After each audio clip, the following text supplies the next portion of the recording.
చూస్తూ ఉన్నాము. మాతో నీవే మాట్లాడండి. పూర్తిగా ఇక్కడ నన్ను మరుగుపరిచి దేవా, ఈ బిడ్డలతో నీవే మరి మాట్లాడతావని, నన్ను నీ నోటికి బోరగా వినియోగించుకునమని నజరేయుడని యేసు నామములో ఈ కొద్ది మనవులు అడిగి పొందుకుని నాము తండ్రి, ఆమేన్. మంచిది.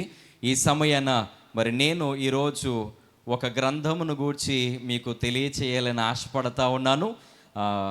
మనలందరికీ తెలుసు, పరిశుద్ధ గ్రంథములో చివరి 3వ గ్రంథము హగ్గయి గ్రంథము.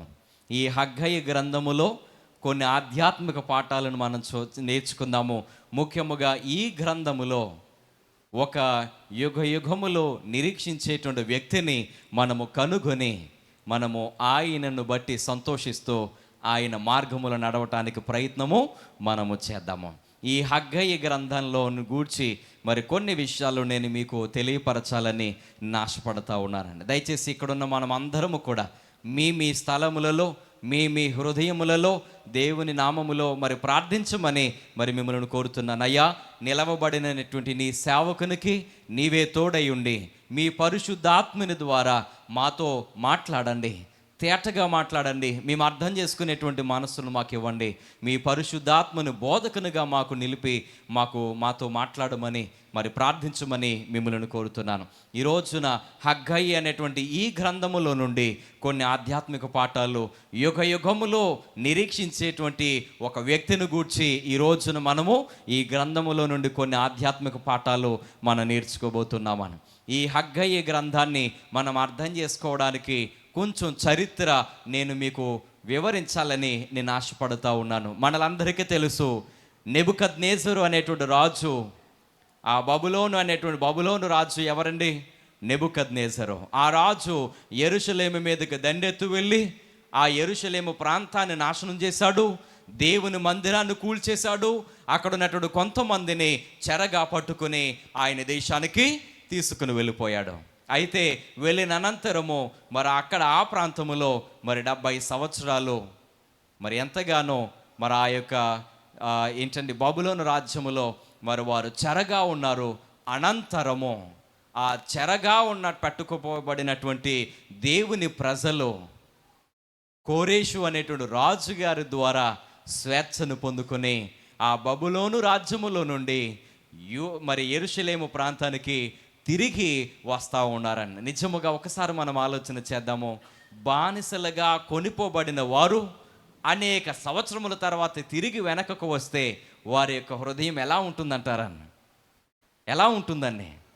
అంతక కాదు, ఒక విషయాన్ని మనం గుర్తు చేసుకుందాము. మన ప్రియులే దూరదేశం వెళతా ఉంటారు కష్టపడటానికి.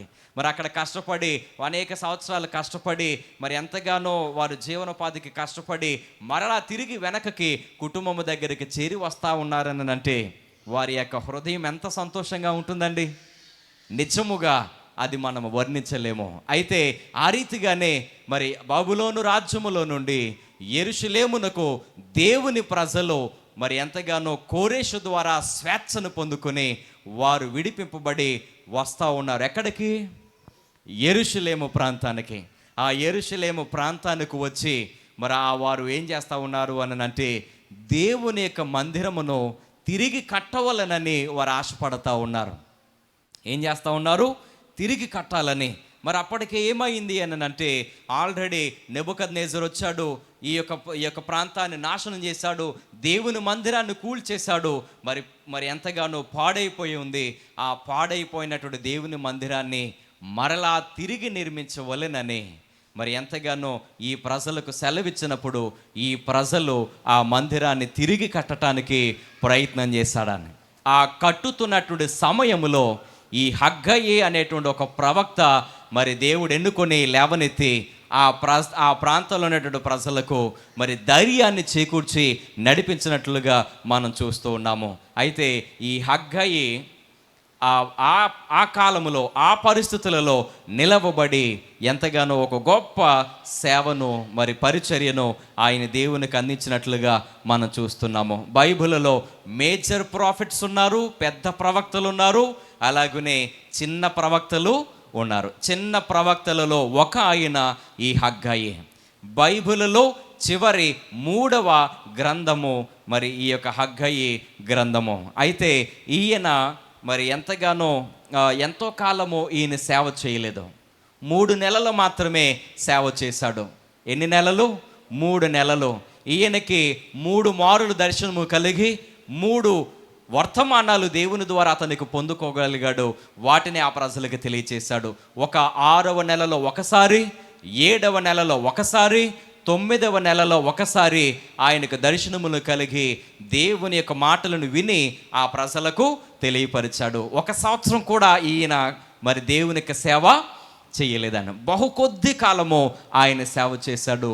దానికి గల కారణం ఏమిటి అని అంటే, ఇతడు వృద్ధాప్యములో పిలువబడ్డాడు. ఏంటండి? వృద్ధాప్యములో మరి దేవునికి సేవకు పిలువబడినట్లుగా మనం చూస్తున్నాము. బైబిల్లో మరి ఎంతగానో మనం చూస్తున్నాము. ఇర్మియా అనేటువంటి ఒక ప్రవక్త తన తల్లి గర్భములో ఉన్నప్పుడే దేవుడు అతనిని ఏం చేశాడు? నిర్మించుకున్నాడు. ఆయన యొక్క పనికి ఏర్పాటు చేసుకున్నాడు. బాల్యములో కూడా దేవుని పనిని చేయటానికి కొంతమందిని పిలుచుకున్నాడు. ఎవరండి? సమూయేలు బాలుడిగా ఉన్నప్పుడు దేవుని యొక్క పని కొరకు ఎంపిక చేసుకున్నాడు. యవ్వన కాలములో కూడా దేవుని యొక్క పరిచర్యకు పిలుచుకున్నటువంటి వారు కూడా ఉన్నారు. మధ్య వయస్సులో ఉన్నటువంటి వారిని కూడా దేవుడు పిలుచుకున్నాడు. ఆమోసు కూడా మధ్య వయస్సులో దేవుని చేత పిలువబడి సేవ చేయబడతా ఉన్నాడు. అయితే ఇక్కడ మనం గమనించినట్లయితే ఈ యొక్క హగ్గయి తన వృద్ధాప్యములో పిలువబడ్డాడు. చాలామంది అనుకుంటారు, నేను వృద్ధాప్యంలో ఏం చేయగలను, దేవుడు నన్ను పిలుచుకున్నాడు, నేను సేవ ఎలా చేయగలను అని అనుకోవడానికి లేదు. ఈయన మనకు ఒక మాదిరి. హగ్గయి తన వృద్ధాప్యములో పిలువబడ్డాడు, కానీ ఒక సక్సెస్ఫుల్ ప్రాఫిట్గా నిలవబడ్డాడని. చాలామంది ప్రవక్తలు ఎంతగానో ఫెయిల్ అయ్యారు. అంటే ఒక ఉదాహరణకి చెప్పాలని అంటే, ఇర్మియా విలపించు ప్రవక్తగా పేరు పొందాడని. ఎందుకనంటే ఆనాటి కాలంలో ఆ ప్రజలు దేవుని యొక్క మాటలను వారు ఆలకించలేదు. కానీ హగ్గయి మాత్రము ఒక సక్సెస్ఫుల్ ప్రాఫిట్గా, ఒక విజయము సాధించినటువంటి ప్రవక్తగా మరి ఆయన పని చేసినట్లుగా మనం చూస్తున్నాము. అయితే ఈయన చేసిన కాలము, పరిచర్య చేసిన 3 నెలలే, 3 ప్రసంగాలే, కానీ ఒక గొప్ప విజయాన్ని ఆయన సాధించాడు. అయితే పరిశుద్ధ గ్రంథములో ఇది చాలా చిన్న గ్రంథము. 2 అధ్యాయాలు ఉన్నాయి హగ్గయిలో. ఎన్ని? 2. 38 వచనములు మాత్రమే ఉన్నాయి. కానీ ఈయన చేసిన పరిచర్య ఒక సక్సెస్ఫుల్గా నిలిచినట్లుగా మనం చూస్తూ ఉన్నామని. అయితే ఈ యొక్క హగ్గయి ఏ కాలములో ఏ రీతిగా సేవ చేశాడో మరి ఇంకొంచెం ముందుకు మనము కొనసాగుదాము. మనం ఇందాక గమనించాము, యెరూషలేములో అంటే బబులోను నుండి యెరూషలేమునికి వారు తిరిగి వచ్చారు. అయితే దేవుని యొక్క మందిరాన్ని కట్టడానికి వారు పూనుకొన్నారు. అయితే పనులు ప్రారంభించి పునాది వేశారు. అయితే ఆ సమయంలో 2 ఆటంకాలు కలిగాయి. ఎన్ని? 2 ఆటంకాలు కలిగాయి. 1 నిరాశ, 2 వ్యతిరేకత.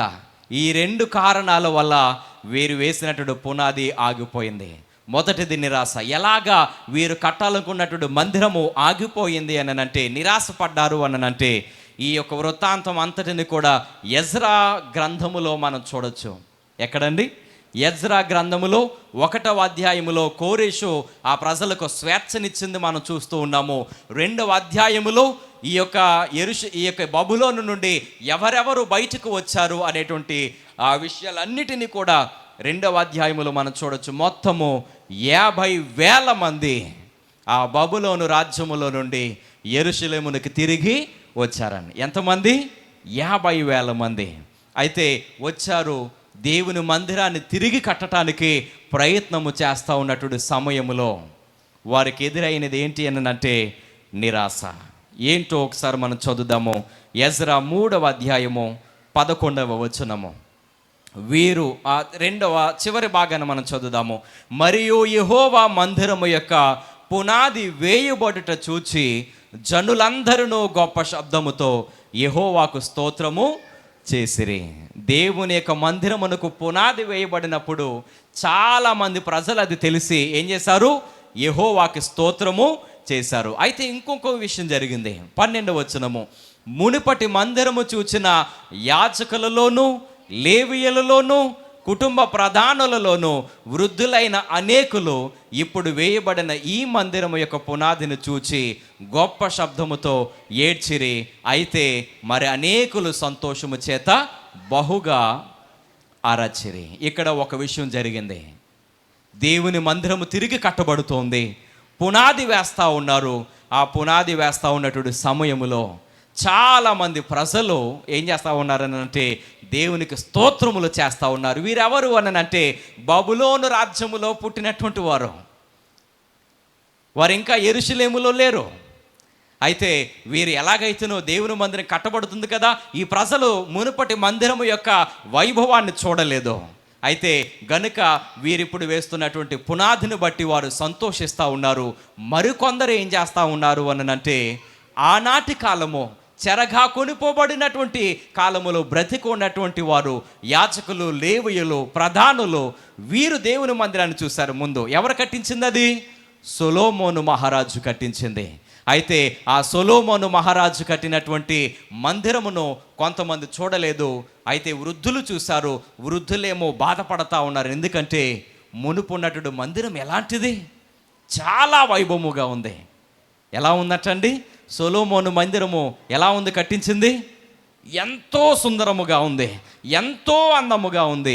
అయితే మరి ఆ యొక్క పనులన్నీ కూడా చాలా చక్కగా జరిగాయి. 7 సంవత్సరముల కాలం పట్టింది సొలొమోను మహారాజు ఆ మందిరాన్ని కట్టించటానికి. ఎటువంటి శబ్దము కూడా లేకుండా, ఒక తాపి శబ్దము కూడా లేకుండా 7 సంవత్సరాల పాటు ఆ యొక్క మందిరాన్ని కట్టారని. అయితే ఆ మందిరము యొక్క వైభవము చాలా గొప్పగా ఉంది. ఎందుకంటే దాన్ని ఎవరు కట్టించారు? రాజు కట్టించాడని. రాజుకి ఏమైనా కొదువు ఉంటుందంటారా? లేనే లేదండి. అంతకంటే మునుపు దావీదు మహారాజు గారు మరి ఎంతగానో ఆ మందిరాన్ని కట్టడానికి ప్రయత్నం చేశారు. లేదయ్యా, నువ్వు కట్టడానికి వీలు లేదు. అయినా సరే ఆయన ఊరుకోకుండా అన్నీ సమకూర్చిపెట్టాడు. మరి దావీదు గారి తర్వాత సొలొమోను మహారాజు ఈ మందిరాన్ని వైభవముగా కట్టారు. ఈ మందిరాన్ని బబులోనీయులు ఏం చేస్తారన్నట్టు కూల్చేశారు. మరలా అదే స్థలములో ఒక మందిరాన్ని వీరు కట్టడానికి పునాది వేస్తే, ఆ పునాది వేసినప్పుడు కొందరైతే సంతోషించారు, కొందరైతే ఆ యొక్క మునుపు ఉన్నటువంటి మందిరాన్ని చూసినటువంటి పెద్దలైతే బాధపడ్డారని. ఇది ఎక్కడ పునాది? ఇది సామాన్యముగానే ఉంది అని చెప్పేసి బాధపడ్డారు. అవును నిజమే. ఈ ప్రజలు బబులోను రాజ్యం నుంచి సామాన్యంగా వచ్చారు. మరి సామాన్యులు కట్టేది ఎలా ఉంటుందంటండి? సామాన్యముగానే ఉంది. కానీ మరి ఏదైతే సరే నిరాశ వచ్చింది. మునుపటి వైభవము కలిగినటువంటి మందిరాన్ని మనం కట్టలేకపోతున్నామని పెద్దలు బాధపడతా ఉంటే, ఏదో ఒకటి సరే వెళుతున్నాం కదా అనుకొని మరికొందరు అనుకుంటూ ఆ మందిరాన్ని నిరాశ కలిగి భయముతో మరి ఆగిపోవలసింది ఏదో కొంచెం ముందుకి కొనసాగింది తీసుకుని వెళ్ళారా. ప్రయత్నం చేస్తూ ఉన్నారు. మందిరము కట్టబడుతూ ఉంది. ఇప్పుడు మరొక విషయం వచ్చిందని ఆపడానికి. వ్యతిరేకత ఎక్కడి నుంచి వచ్చింది అని అంటే, ఒకసారి మనం పరిశుద్ధ గ్రంథం నుంచి చదువుదాము. ఎజ్రా 4వ అధ్యాయము 2వ వచనాన్ని మనం చదువుదాము. చివరి వచనాన్ని మనం చదువుదామని.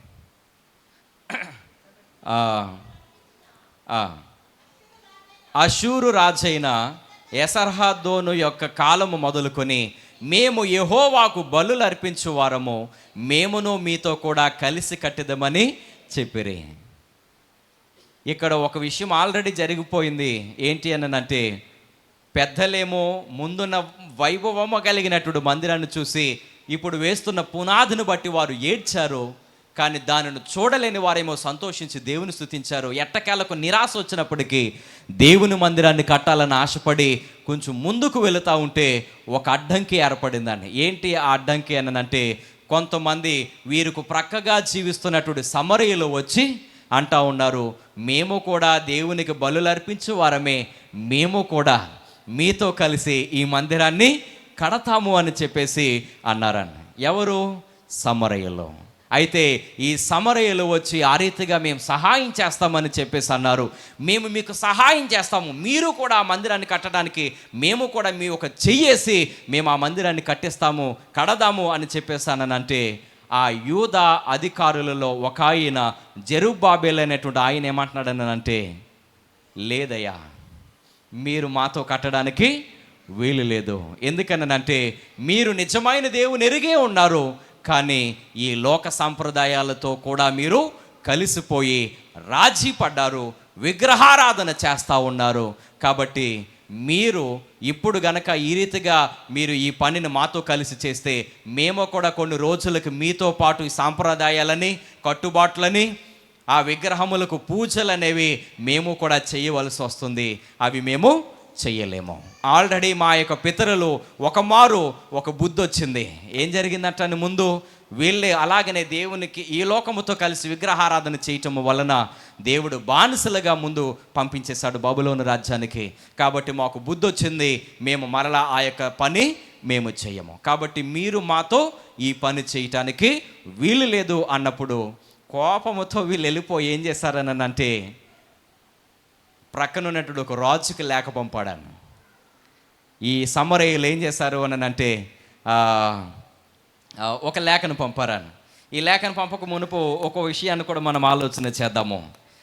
కొంతమంది మన తల్లిదండ్రులు అంటూ ఉంటారండి, ఏంటి అని అంటే, ఇదిగో పలానా బిడ్డతో, పలానా కుమారులతో, పలానా వారితో నీవు కలిసి తిరగొద్దు, తిరిగితే ఏమైపోతావు, పాడైపోతావు అని చెప్పేసి తల్లిదండ్రులు కొన్ని మారులు పిల్లల్ని దగ్గర కూర్చోబెట్టి చెబుతూ ఉంటారు. ఎందుకనంటే వారిలో క్రమశిక్షణ లేదు, వారు భయభక్తులు లేవు, వారితో నీవు తిరగొద్దు అని చెప్పేసి తల్లిదండ్రులు అంటారని. అలాగనే ఈ జెరుబ్బాబెల్ అనేటువంటి యూదుల యొక్క అధికారి కూడా, మేము మీతో కలిసి ఈ పనిని మేము కొనసాగించము, మీరు మాతో కలిసి పని చేయటానికి వీలు లేదని చెప్పి ఆ తరువాత ఆ పనిని కొనసాగిస్తూ ఉంటే, మరి ఆ ప్రజలు ఏం చేస్తూ ఉన్నారు, సమరయులు విడిచిపెట్టకుండా తిరిగి వెనకకు వెళ్ళి ఏం చేస్తున్నారని 4వ అధ్యాయం 4వ వచనం అంటున్నాడు, దేశపు జనులు యూదా వంశస్థులకు ఇబ్బంది కలుగు చేసి కట్టుచున్న వారిని బాధపరిచి, అక్కడకు వెళ్ళి ఏం చేస్తూ ఉన్నారు, ఆ ప్రజలని ఇబ్బందులకు గురి చేస్తూ ఉన్నారు, బాధ పెడతా ఉన్నారు. అంతేకాదు, ఇంకా అక్కడ ఒక రాజుకి ఉత్తరాన్ని రాశారని, వీరు రాజు అయిన అర్థహసస్తకు రాసి పంపించిన ఉత్తరము నకలు నది యువతలనున్న తమ దాసులమైన మేము రాజైన తమకు తెలియచేయనిదేమనగా. ఎంత చక్కగా రాశారో చూడండి. ఈ యెరూషలేము కట్టబడుతుంది, ఆ మందిరము, దీన్ని ఆపివేయటానికి ఈ సమరయులు ప్రయత్నం చేస్తూ ఉన్నారు. ఒక రాజుకి, అక్కడ ఉన్న రాజుకి ఏమని లేఖ పంపారని అంటే, అయ్యా మేము నది యువతలనున్నటువంటి తమ దాసులమైన మేము రాజైన తమకు తెలియచేయనిదేమనగా, తమ సన్నిధి నుండి మా యొద్దకు వచ్చిన యూదులు యెరూషలేమునకు వచ్చి తిరుగుబాటు చేసిన ఆ చెడు పట్టణమును కట్టుచున్నారని నిందలు మోపుతా ఉన్నారని. ఏం చేస్తూ ఉన్నాడు, వీరు మాతో కలవలేదు కాబట్టి వీరి పని ఎలాగైనా ఆపేయాలి అని చెప్పి ఈ సమరయులు రాజుకు ఉత్తరం రాశారు. ఇదిగో అయ్యా, మీ దగ్గర నుంచి వచ్చినటువంటి ఈ ప్రజలు వారు కాముగా ఉండకుండా ఈ పడిపోయినటువంటి పట్టణాన్ని, చెడు పట్టణాన్ని మరలా తిరిగి కడతా ఉన్నారు. వారు దాని ప్రాకారములు నిలిపి దాని పునాదులు మరమ్మతులు చేయుచున్నారు. కావున రాజు అయిన తమకు తెలియచేసినదేమనగా, ఈ పట్టణమును కట్టి దాని ప్రాకారములు గనక నిలువబెట్టిన ఎడల వారిని మీకు శిస్తు కానీ, సుంకము కానీ, పన్ను కానీ ఇయ్యకుందురు. కాబట్టి రాజు అయిన మీకు నష్టము కలుగుతుందని చెప్పి ఒక మెలిపెట్టి మరి అబద్ధాన్ని, నిందలు అక్కడ మోపి మరి ఆ రాజుకు ఉత్తరాన్ని పంపారని. ఎట్టకేలకు ఆ మాటలు విని తదుపరి ఏం జరిగింది అంటే, ఆ మందిరపు పనులు ఆగిపోయాయి. దేవుని మందిరము కట్టబడటానికి దేవుని ప్రజలు కష్టపడి పని చేస్తూ ఉన్నారు. నిరాశ వచ్చింది, అయినా సరే ముందుకు వెళ్ళారు. తరువాత వ్యతిరేకత వచ్చింది, ఆగిపోయారని. అటువంటి సమయంలో దేవుడు హగ్గయ్యని లేవనెత్తాడు. ఎవరిని లేవనెత్తాడు? హగ్గయ్యని దేవుడు లేవనెత్తాడని. యెజర్యా 5వ అధ్యాయం 1వ వచనాన్ని మనం చదువుదాము. ప్రవక్తలైన హగ్గయ్యయు ఇద్దో కుమారుడైన జెకర్యాయు యూదా దేశమందును యెరూషలేమునందును ఉన్న యూదులకు ఇశ్రాయేలు దేవుడైన యెహోవా నామమున ప్రకటింపగా. హగ్గయ్యని లేవనెత్తాడు, వారికి ప్రవచించమని, ప్రకటించమని దేవుడు దర్శనములను కలుగచేసి నడిపిస్తూ ఉన్నాడని. ఇంకొక 5వ వచనంలో ఏమన్నాడంటే, సయల్తీయుల కుమారుడైన జెరుబ్బాబెలును యోజాదాకు కుమారుడైన యోషువాయును లేచి యెరూషలేములో నుండి దేవుని మందిరమును కట్టన ఆరంభించిరి. మరియు దేవుని యొక్క ప్రవక్తలు వారితో కూడా నుండి సహాయము చేసిరి. మొదట వారి దేవుని మందిరాన్ని కట్టకుండా అలాగే ఉండిపోయి ఏం చేస్తూ ఉన్నారనంటే సారంబి వేసిన గృహంలో ఉన్నారటండి. ఎక్కడున్నారు? దేవుని మందిరం అలా కట్టబడకుండా కూలిపోయి శిథిలావస్థలో ఉంటే దానిని కట్టడం మానేసి ఆ పనులు ఇంకా సమయం మాకు ఇంకా రాలేదు, ఇంకా బోలుడు టైం ఉంది యెరూషలేము మందిరం కట్టబడటానికి, ఇంకా మా దగ్గర డబ్బులు లేవు, అది రావాలి, అప్పుడు కూర్చబడాలి, అప్పుడు మేము కడతామని చెప్పేసి వీళ్ళందరూ కూడా దాన్ని ఆ పనిని ప్రక్కన పెట్టేసి దేవుని యొక్క మందిరాన్ని నిర్లక్ష్యము చేసి వారి యొక్క గృహములు వారి పనులను కట్టుకుంటున్న సమయంలో ప్రవక్త అయినటువంటి హగ్గయ్య నిలవబడి అంటా ఉన్నాడు, అయ్యా మీరు మరలా లేచి ఈ మందిరాన్ని మీరు తిరిగి కట్టించండి అని చెప్పేసి హగ్గయి 2వ అధ్యాయములో ఇలాగున ఒక మాట చెబుతూ మాట్లాడుతూ ఉన్నాడు. అయితే ఈ హగ్గయి ఆ రీతిగా వారిని బలపరిచి నడిపిస్తూ ఉన్నారు. మీరు నిరాశపడొద్దు, మీరు ఈ వ్యతిరేకతకు మీరు భయపడవద్దు, మీరు లేచి దేవుని మందిరాన్ని తిరిగి మరలా నిర్మించండి అని చెప్పేసి అక్కడ ఉన్నటువంటి యూదుల అధికారి అయిన జెరుబ్బాబెలును, తర్వాత మరొక అధికారి అయిన యెహోషువను లేవనెత్తి వారిని బలపరిచి ఈ మందిరాన్ని కట్టడానికి ప్రయత్నము చేయించాడని వారు కూడా వెళ్ళి సహాయం చేసినట్లుగా మనం చూస్తూ ఉన్నాము. అయితే ఆ 2వ అధ్యాయం 4వ వచనంలో ఏమంటా ఉన్నాడు అని అంటే ఒకసారి మనం చదువుదాము. అయినను యెహోవా ఆజ్ఞ ఇచ్చుచున్నదేమనగా జెరుబ్బాబెలు ధైర్యము తెచ్చుకొనుము, ప్రధాన యాజకుడగు యెహోజాదాకు కుమారుడైన యెహోషువ ధైర్యము తెచ్చుకొనుము, దేశములో నున్న సమస్త జనులారా ధైర్యము తెచ్చుకొని పని జరిగించుడి, నేను నీకు తోడుగా ఉన్నాను, ఇదే సైన్యములకు అధిపతియగు యెహోవా. దేవుని మందిరము కట్టబడడానికి ప్రయత్నము చేసి ఆగిపోయినటువంటి వారిని మరలా బలపరిచి నడిపించటానికి ఒక హగ్గయి అనేటువంటి ప్రవక్తను లేవనెత్తి ఆ ప్రజలకు ధైర్యమును కలుగు చేసి ఆ పనులను ప్రారంభించి నడిపించటానికి దేవుడు ప్రయత్నము చేశాడని ఆ తరువాత దేవుడు ఒక ఉన్నతమైనటువంటి వాగ్దానాన్ని 7వ వచనములో తెలిపాడు. అదేంటి అనంటే, నేను అన్యజనులందరినీ కదిలింపగా అన్యజనులందరి యొక్క ఇష్ట వస్తువులు తేబడును, నేను ఈ మందిరమును మహిమతో నింపుదును, ఇదే సైన్యములకు అధిపతియగు యెహోవా వాక్కు. ప్రియమైన దేవుని బిడలారా, ఇదిగో మీరు కడుతున్నటువంటి ఈ మందిరము సామాన్యమై ఉండొచ్చు, సొలొమోను మందిరములా ఉండకపోవచ్చు, అయినప్పటికీ కూడా మీరు ఈ మందిరాన్ని కట్టండి. ఈ మందిరాన్ని మీరు నేనేం చేస్తానంటే మహిమతో నేను నింపుతానని చెప్పేసి అన్నాడు. అయితే దానికంటే ఒక మాట పైన ఒక మాట అంటున్నాడు, నేను అన్యజనులందరినీ కదిలింపగా అన్యజనులందరి యొక్క ఇష్ట వస్తువులు తేబడును. ఇది ఇంగ్లీష్లో ఏమని వ్రాయబడిందని అంటే, and I will shake all nations and the desire of all nations shall come. నేను ఈ అన్యజనులందరినీ కదిలింపగా ఈ యొక్క దేశముల యొక్క నిరీక్షణ కలిగినటువంటి వాని యొద్దకు నడిపింపబడతారని చెప్పేసి ఇక్కడ ఈ వాక్యము సెలవిస్తూ ఉందండి.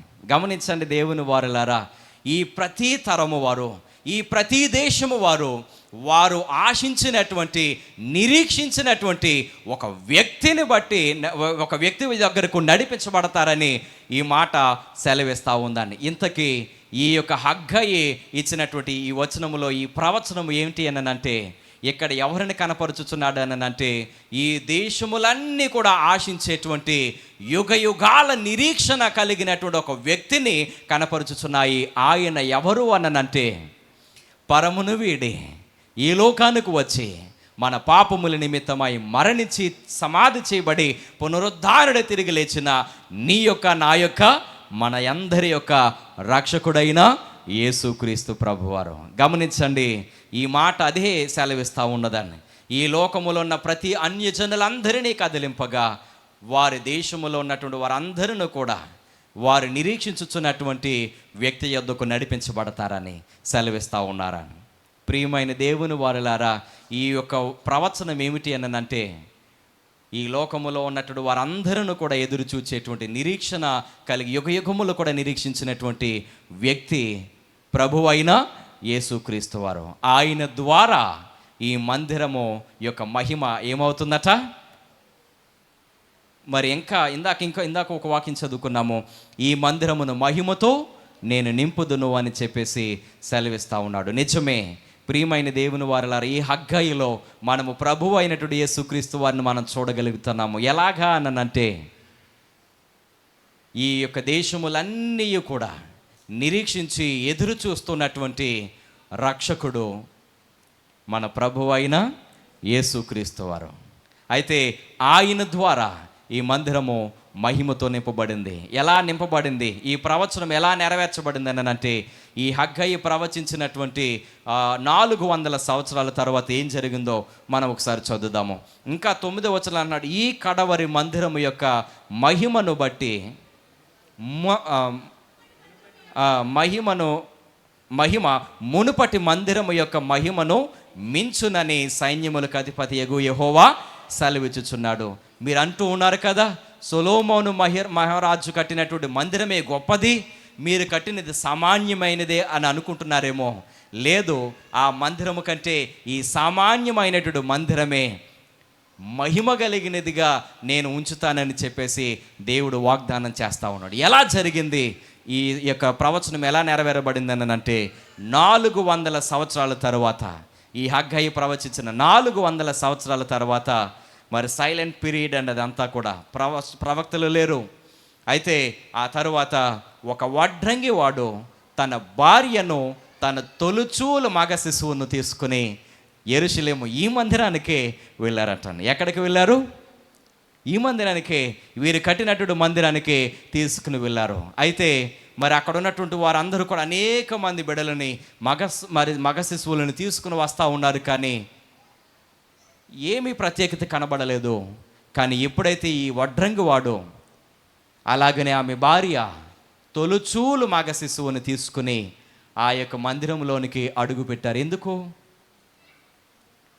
ఎందుకనంటే ఈ వాక్యాలు సెలవిస్తున్న ఈ 2వ అధ్యాయం 24-29 వచనాల్లో, ప్రభువు ధర్మశాస్త్రమందు చెప్పబడినట్లుగా గువ్వల జతనైనను 2 పావురపు పిల్లలనైనను బలిగా సమర్పించుటకు వారు ఆయనను యెరూషలేమునకు తీసుకుని పోయిరి. గమనించండి, ఇదిగో మాకు మగ శిశువు పుట్టారు. ఆ దినాలలో మగ శిశువు పుడితే వారు దేవుని మందిరానికి వెళ్ళి ఏమి అర్పించాలని అంటే, ఒక గొర్రె పిల్లను అర్పించాలి. కానీ పేదవారు ఉంటే గనక వారు ఏంటండి, పావురపు పిల్లలను కానీ గువ్వల జతనైనా సరే వారు వెళ్ళి కానుకగా వాటిని ఇవ్వచ్చు. అయితే ఈ వడ్రంగి వాడు పేదవాడు.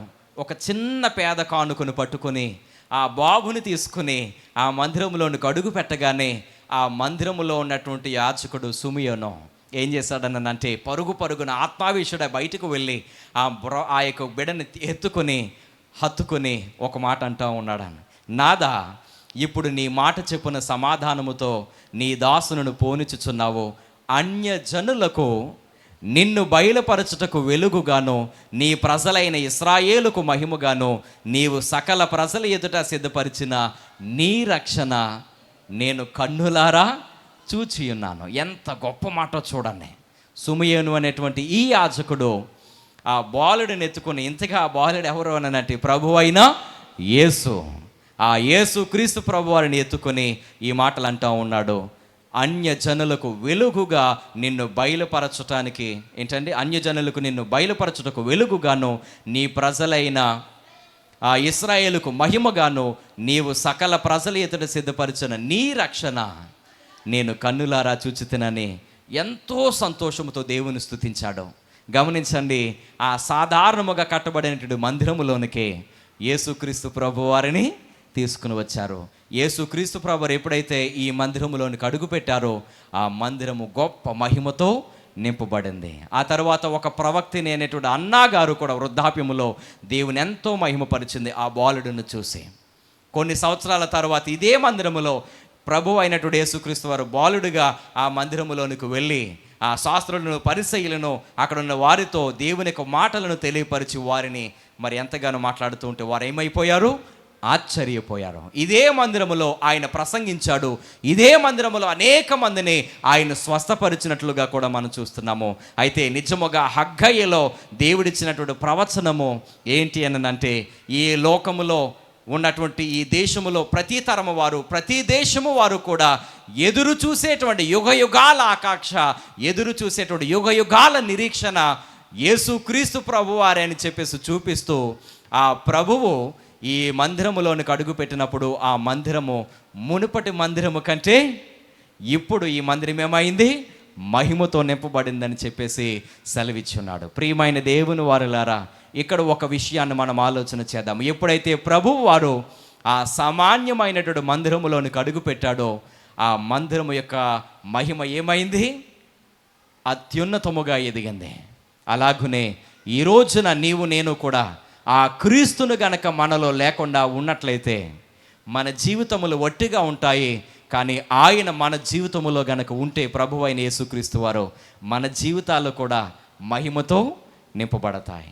మునుపు మన జీవితము మరి చిందరవందరంగా ఉన్నప్పటికీ, చెడ్డగా ఉన్నప్పటికీ, క్రీస్తు మనలో ఉన్నప్పుడు ఆ క్రీస్తును బట్టి మన జీవితం ఎలా మారుతుంది అని అంటే నూతనముగా మార్చబడుతుంది, మహిమతో నింపబడుతుంది. కాబట్టి ప్రియమైన దేవుని వారులారా, అపోస్తలుడైనటువంటి పౌలు గారు మునుపు సౌలు ఆయన జీవితము ముందు ఎలా ఉంది అని అంటే క్రైస్తవుల్ని హింసించాడు.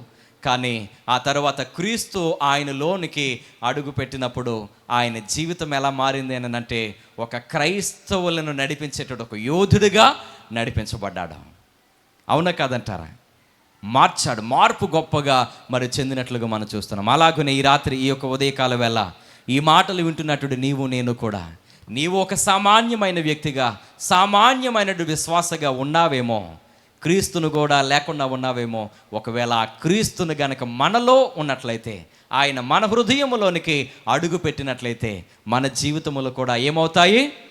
మహిమతో నింపబడతాయి. కాబట్టి ఆ పరలోక రాజ్యములో యుగయుగములో కూడా నీవు ఆయనతో జీవించక మునుపో ఈ లోకములో ఆయన మన హృదయములో ఉండాలి.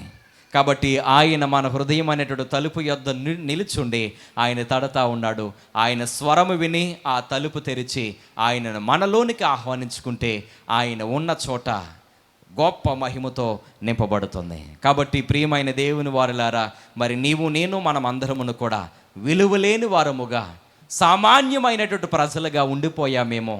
ఇంకా క్రీస్తుని మన హృదయములో ఆయనకు చోటు ఇవ్వలేదేమో.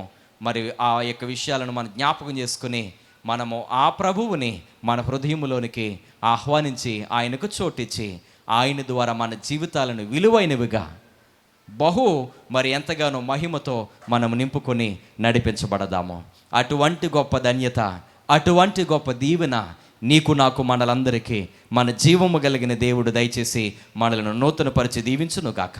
ఆమేన్. చిన్న ప్రార్థన. మహోన్నతుడా, మీకు వందనములయ్యా. నేడు ఈ రీతిగా ఈ హగ్గయి గ్రంథము ద్వారా ప్రభువా, నిరాశలో వ్యతిరేకతలో ఉంచబడినటువంటి ఆ ప్రజలను బలపరచటానికి హగ్గయి అనేటువంటి నీ ప్రవక్తను లేవనెత్తి ఆ ప్రజలను ధైర్యపరిచి ఆ సామాన్యమైనటువంటి మందిరమును కట్టించుటకు ఎంతో సహాయమును నువ్వు దయచేశావు.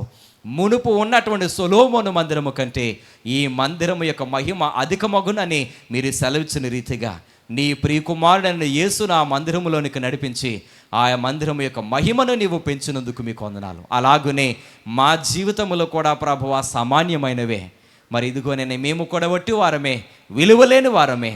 మరి అటువంటి మమ్ములను కూడా నీ ప్రియకుమారుని ప్రభ మా హృదయములోనికి నీవు నడిపించి దేవ మా జీవితములను కూడా విలువైనవిగా నీవు చేస్తావని విశ్వసిస్తున్నాము. ఇక్కడున్నటువంటి ఈ బిడలో ఆ యొక్క ప్రభ నీ ప్రియకుమారుని ఆహ్వానించుకున్నట్టుకు, ఆయనకు యొక్క స్వరముని విని ఆయన ప్రకారముగా నడుచుటకు ఇక్కడున్న మా అందరికీ నీవే స్థిర హృదయమును దయచేయమని నజరేయుడైన యేసుక్రీస్తు వారి ఉన్నతమైన నామములో ఈ కొద్ది మనవులు అడిగి పొందుకుని నాము తండ్రి. ఆమేన్. Thank you.